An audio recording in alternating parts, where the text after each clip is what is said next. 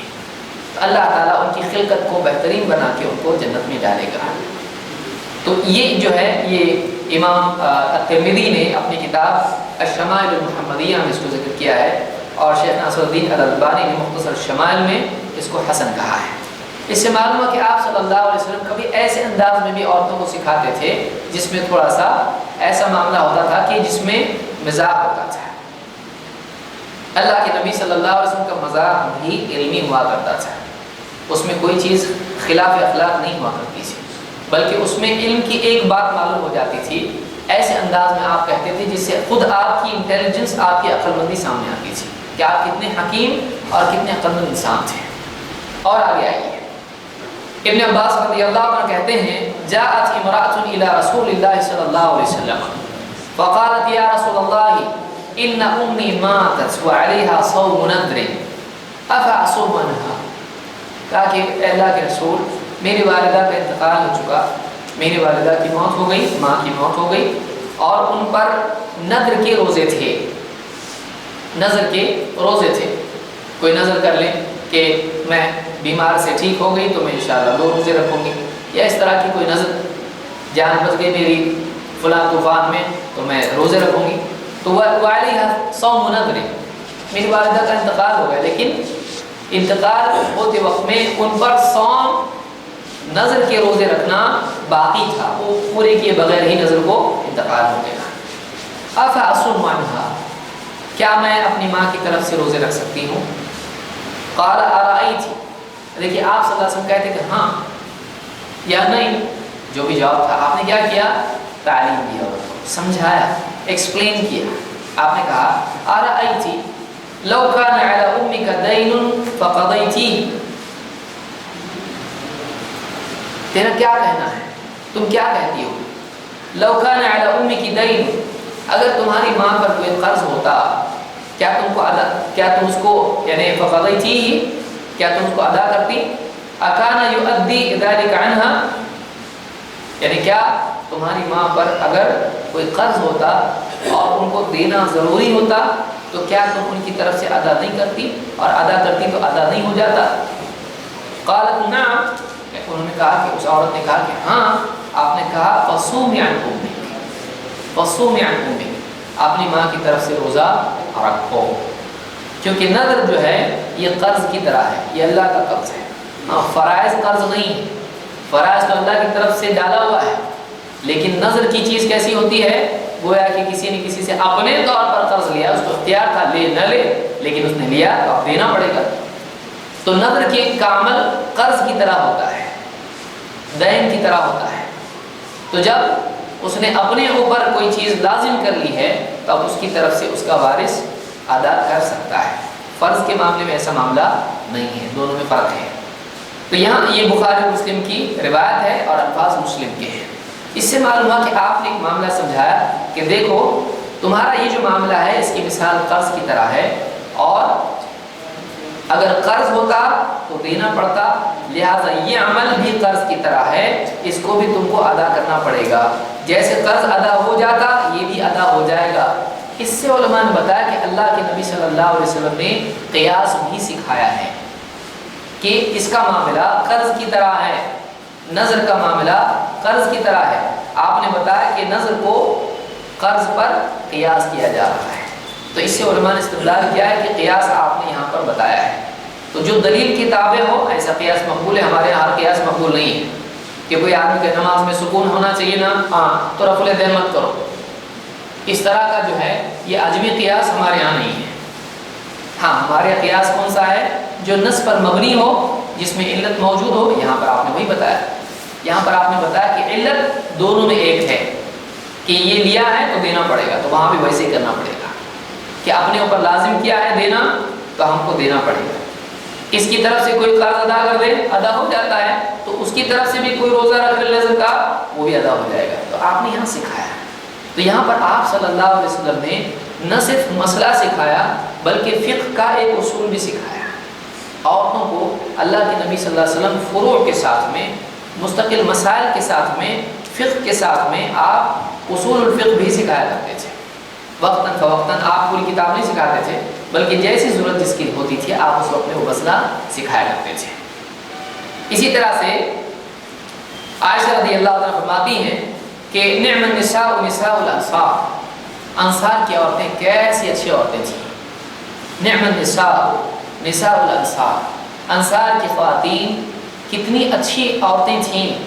لم یکن یمنعهن الحیاء ان یتفقهن فی الدین، ان کو دین کے سلسلے میں تفقہ حاصل کرنے میں، دین میں فقہ حاصل کرنے میں، دین کا گہرا علم حاصل کرنے میں حیا کبھی رکاوٹ نہیں بنتی تھی.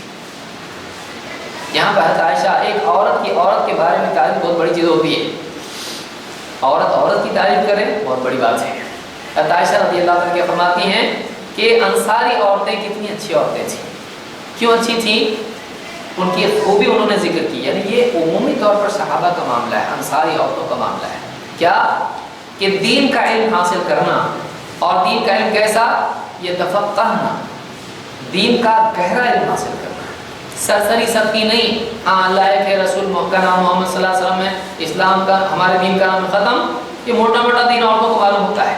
باقی آپ مسائل پوچھیں تو استنجا اور حیض اور غسل کے مسائل بھی عورتوں کو بعض اوقات معلوم نہیں ہوتے. تو کہا کہ دیکھیے اتنی اچھی عورتیں تھیں کہ ان کو دین کا گہرا علم حاصل کرنے میں حیا کبھی رکاوٹ نہیں بنتی تھی. معلوم ہوا کہ حیا دین کے علم میں رکاوٹ بننا اچھی چیز نہیں ہے. حیا گناہوں میں رکاوٹ بننا چاہیے، سوء ادب میں رکاوٹ بننا چاہیے، حیا خیر میں رکاوٹ نہیں بننا چاہیے.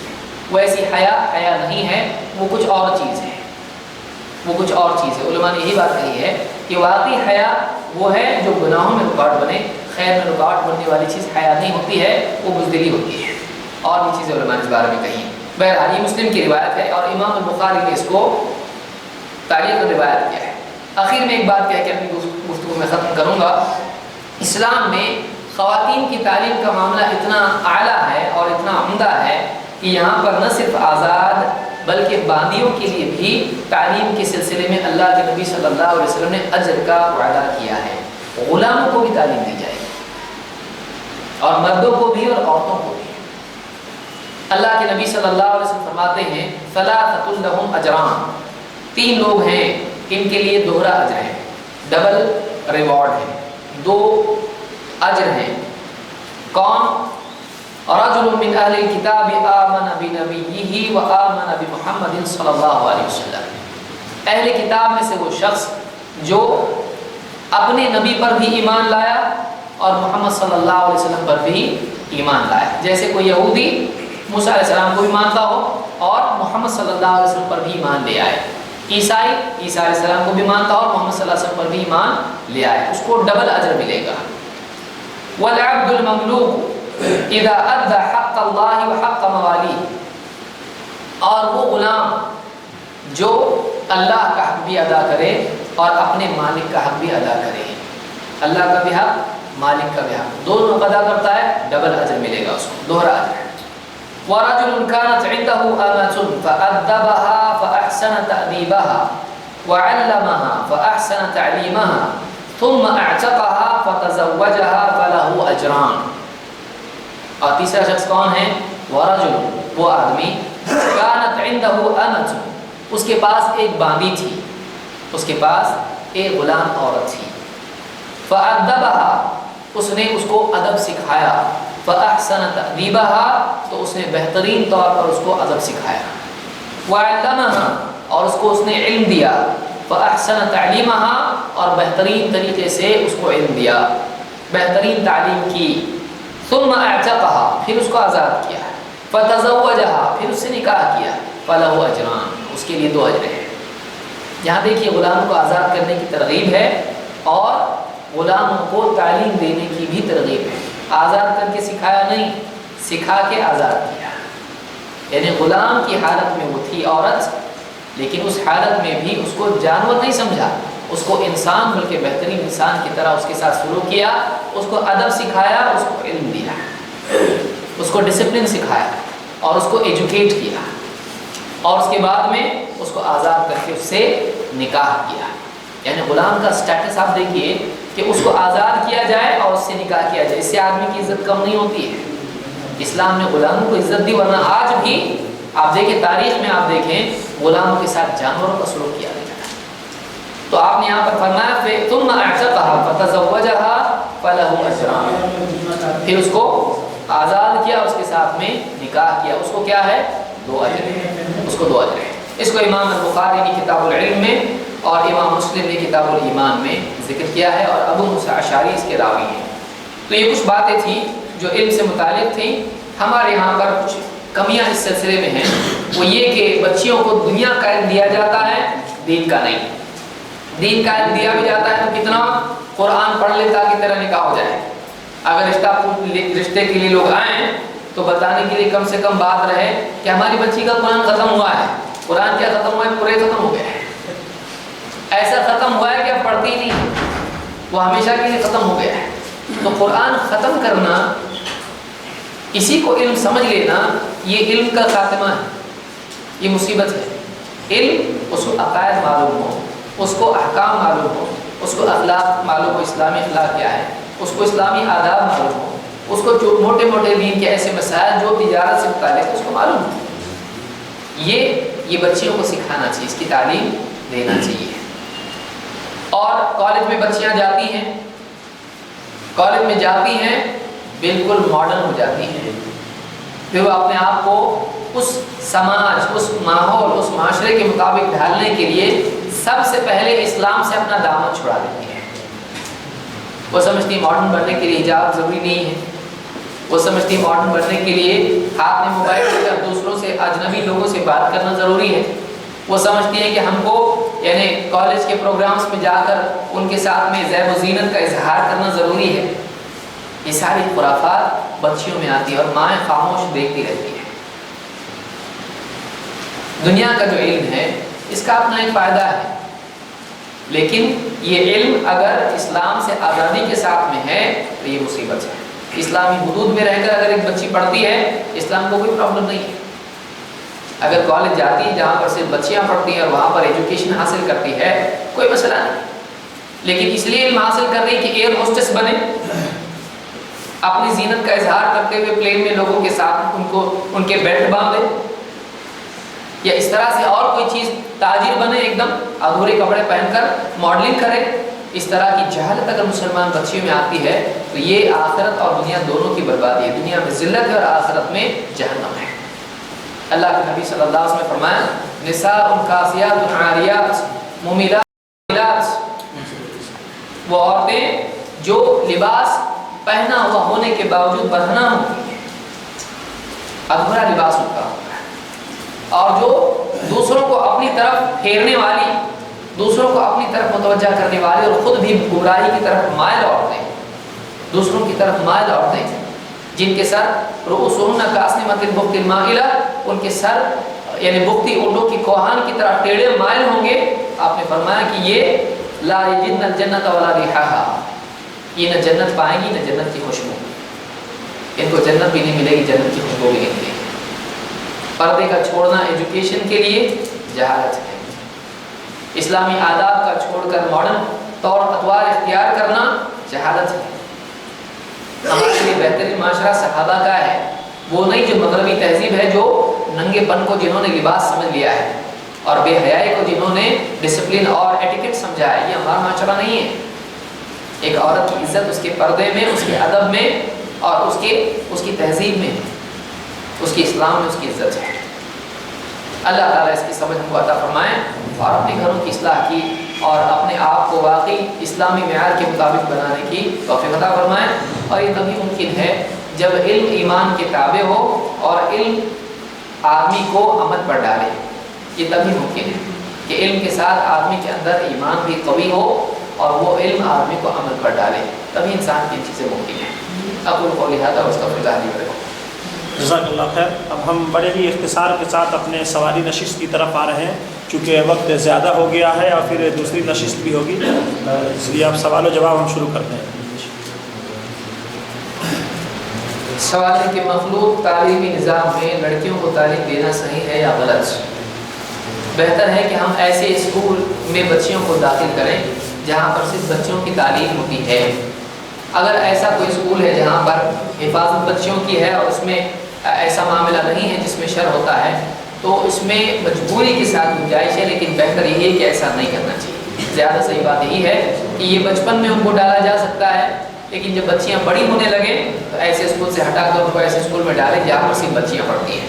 اور مسلمانوں کو چاہیے کہ ایسے اسکولوں کا قیام کریں جس میں صرف بچوں کی تعلیم الگ سے ہوتی ہے. دوران ملازمت پردے کا اہتمام ممکن نہیں, ایسی صورت میں ملازمت صحیح ہے یا نہیں؟ صحیح نہیں ہے. اگر ملازمت آپ کو پردہ چھڑاتی ہے تو آپ کو اپنے آپ کو اس ملازمت سے چھڑانا چاہیے. ملازمت اگر ہمارا دین ہم سے چھینتی ہے تو ہم دین چھوڑ کے ملازمت کریں, صحیح نہیں ہے. مشرکین کے معصوم بچوں کے بارے میں بتائیں, کیا وہ جنت میں داخل ہوں گے اگر وہ بچپن میں وفات پا جائیں؟ اللہ کے نبی صلی اللہ علیہ وسلم کی ایک حدیث ہے جس کو سیوطی نے الجامع الصغیر میں ذکر کیا ہے اور شیخ الالبانی نے حسن کہا ہے. آپ نے فرمایا کہ مشرکین کے بچے جنتیوں کے خادم ہوں گے. مشرکین کے بچے جنتیوں کے خادم ہوں گے. تو مشرکین کے بچے چونکہ ان پر کوئی گناہ نہیں ہوتا ہے, اور حدیث میں خود ہے کہ رفع القلم عن ثلاث, 3 لوگوں سے قلم اٹھا لیا گیا ہے, جن میں عن الصبی حتی یحتلم, چھوٹا بچہ جب تک کہ اس کو احتلام نہیں ہوتا ہے اس پر سے بھی قلم اٹھا لیا گیا ہے, اور جب گناہ اس پر نہیں ہے تو اس کو جہنم میں ڈالنے کی کوئی معنی نہیں ہے. اللہ تعالیٰ کے یہاں پر یہی بات ہے کہ جو آدمی من یعمل سوءا یجزا بہ, جو برائی کرے گا اس کو اس کا بدلہ ملے گا, تو اس کی چونکہ برائی ہے نہیں تو اس کو جہنم میں نہیں ڈالا جائے گا. وہ جنتیوں کے خادم ہوں گے. طالبات میں حرص علم کس طرح پیدا کی جائے؟ طالبات میں حرص علم پیدا کرنے کے لیے علم کے فضائل ان کے سامنے بیان کیے جائیں اور علم کے دنیاوی اور اخروی نتائج اور فوائد ان کے سامنے رکھے جائیں اور ان کے سامنے دعوت کی اہمیت بتائی جائے. معاشرے کی اصلاح میں ان کا خواتین کا کردار ان کے سامنے رکھا جائے. امہات المؤمنین اور خواتین اسلام جو بھی گزری ہیں ان کی جو علمی خدمات ہے ان کو ان کے سامنے ذکر کیا جائے, اور اپنے بعد علم چھوڑنے پر اجر کے وعدے جو اللہ کے نبی صلی اللہ علیہ وسلم نے کیے ہیں وہ ان کے سامنے رکھے جائیں, اور اسی طرح سے بچوں کی ذمہ داری کا احساس ان کو دلایا جائے تاکہ وہ علم حاصل کریں. تو ہر اعتبار سے, اپنی ذات کے اعتبار سے, اپنے شوہر اور اپنی اولاد کے اعتبار سے, معاشرے کے اعتبار سے, ہر اعتبار سے علم کی اہمیت اپنی جگہ ہے. اور اپنے بعد آدمی اگر چاہے وہ مرد ہو یا عورت ہو علم چھوڑ جائے اس کا ثواب اس کو قیامت تک ملتا رہے گا اگر علم قیامت تک اس کا باقی رہے. سوال ہے کہ لوگ کہتے ہیں ہماری لڑکیاں تجارت کیوں نہیں کر سکتی؟ حضرت خدیجہ نے بھی تو تجارت کی تھی. گھر میں بیٹھ کے اگر کوئی تجارت کرتا ہے یا ایسی جگہ جہاں پر مرد نہیں ہوتے ہیں تو کوئی مسئلہ نہیں, تجارت کر سکتی ہیں. لیکن کمپنی میں جا کے بے پردگی کے ساتھ اگر کوئی تجارت کرتی ہے تو ایسی تجارت خدیجہ رضی اللہ تعالیٰ نے نہیں کی ہے. سوال ہے کہ لڑکی دنیاوی علم حاصل کرنے کے لیے اکیلے سفر کر سکتی ہے یا نہیں؟ کوئی بھی عورت, لڑکی ہو یا عورت, وہ بغیر محرم کے سفر نہیں کر سکتی ہے. ایسا سفر جس میں قصر ہوتا ہے ایسا سفر وہ نہیں کر سکتی ہے. ایک دن رات کا سفر وہ ایسا نہیں کر سکتی جس میں اس کا محرم نہ ہو. ہاں اپنی ہی بستی سے قریب اگر کسی بستی میں جاتی ہے تو ایسا سفر مختصر جس کو آپ سفر بھی نہیں کہہ سکتے ایسی جگہ وہ جا آ سکتی ہے. سوال ہے کہ ہمارے یہاں طالبات دنیاوی تعلیم کو دینی تعلیم پر ترجیح دیتی ہیں, کس طرح انہیں دینی تعلیم پر ابھارا جائے؟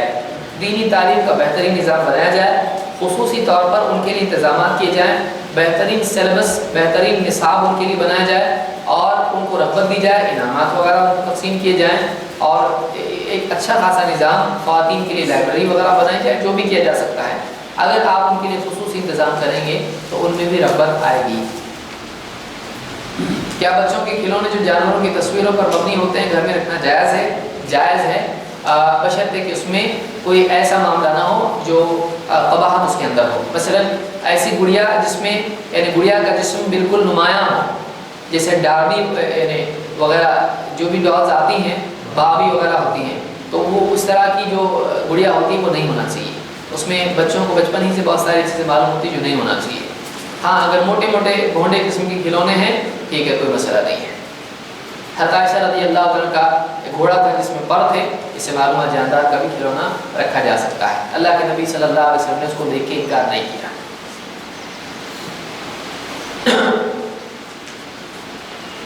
آپ سوال ہے کہ آپ نے جو حدیث بیان کی میری ماں نے نظر کی ہے، اس حدیث کو بعض لوگ عیسائی ثواب کے طور پر پیش کرتے ہیں، تو کیا یہ صحیح ہے؟ بالکل صحیح ہے.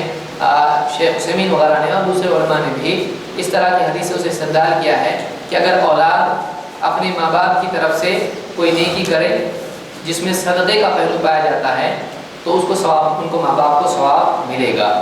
اور اولاد اگر ماں باپ کی طرف سے حج یا عمرہ یا اس طرح کی کوئی عبادت کرتی ہیں تو ان کو ثواب ملے گا بشرطے کہ اس کا ثبوت ہو. ہاں مخصوص اعمال میں یہ ہے، یہ نہیں کہ قرآن کریم کی تلاوت کریں اور ثواب پہنچائیں، کہ آیت کریمہ پڑھیں ثواب پہنچائیں، 700 مرتبہ سبحان اللہ پڑھیں ثواب پہنچائیں، اس کا ثبوت نہیں ہے. صدقات کا ثواب ملتا ہے، اس طرح سے اہل علم نے کہا ہے. ابن کثیر نے بھی وَأَلَّيْسَ لِلْإِنسَانِ إِلَّا مَا سَعَىٰ کے تحت یہ بات کہی، اور امام شافعی کا قول بھی اس سلسلے میں ذکر کیا ہے. تو جن چیزوں کا ثبوت ہے ان کے بارے میں کہا جا سکتا ہے، باقی چیزوں کو اس پر قیاس کرنا صحیح نہیں ہے. پردہ پوش خواتین کے لیے خوشبو کا کیا حکم ہے؟ پردہ پوش خواتین کے لیے خوشبو کا یہ حکم ہے کہ وہ اپنے گھروں میں اپنے شوہر کے لیے خوشبو لگا سکتی ہیں، لیکن ایسی خوشبو جو بہت ہی دھیمی ہو، جو قرب سے محسوس ہوتی ہے. اور خوشبو لگا کر وہ گھروں سے باہر نہ نکلیں، تو یہ اگر نکلتی ہیں تو آپ صلی اللہ علیہ وسلم نے بہت سخت بات ان کے بارے میں کہی کہ جو عورتیں خوشبو لگا کر باہر نکلتی ہیں تاکہ دوسروں کو اپنی طرف متوجہ کریں تو وہ زانیہ ہیں. آپ نے یہ بھی بات کہی ہے، فَهِيَ زَانِيَةٌ وَكُلُّ عَيْنٍ زَانِيَةٌ. آپ نے کہا اور ہر آنکھ جو اس کو دیکھتی ہے اس عورت کو وہ بھی زانیہ ہے. تو عورت خوشبو لگائے، جیسے جمعہ کی حدیثوں میں آپ نے فرمایا کہ جمعہ کے لیے مرد خوشبو لگا کر آئے چاہے اپنی بیوی کی خوشبو کیوں ہو. تو عورت کی خوشبو میں کوئی قباحت نہیں ہے بشرطے کہ وہ گھر کی چار دیواری میں ہو اور ایک دم ہلکی خوشبو ہو جو قرب سے محسوس ہوتی ہے، جو صرف شوہر کے لیے، دور والے کو محسوس نہیں ہوتی ہے.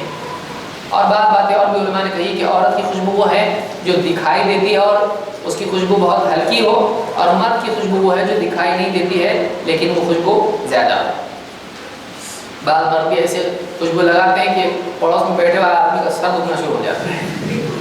ایسے کیمیکلز لگا کے آپ مسجد میں بیٹھیں گے، لوگ جو ہے آپ سے دور کے بیٹھیں گے، تو ایسی خوشبو بھی نہیں لگانا چاہیے جو ایک دم بھڑکیلی ہو. بہت سارے خوشبو لگا کے لوگ جن اور اس طرح کی خوشبو کے نام ہوتے ہیں، اور ایک دم بھیانک خوشبو ہوتی ہے کہ آدمی قریب سے گزرے تو سر پکڑ لے ہوتے ہیں، سر دکھنے لگ جاتا ہے. اس میں ہلکی خوشبو ہونا چاہیے، بہت زیادہ سر درد والی نہیں ہونا چاہیے.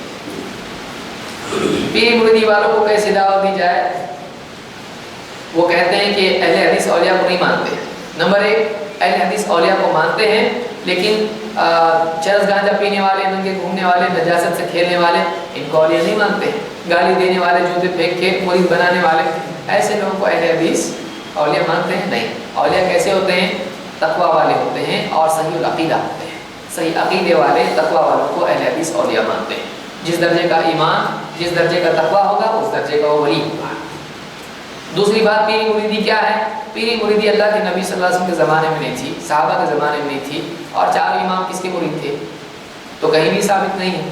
تو پیری مریدی اسلام میں نہیں ہے. ہاں استاذ اور شاگرد کا تعلق اسلام میں ہے.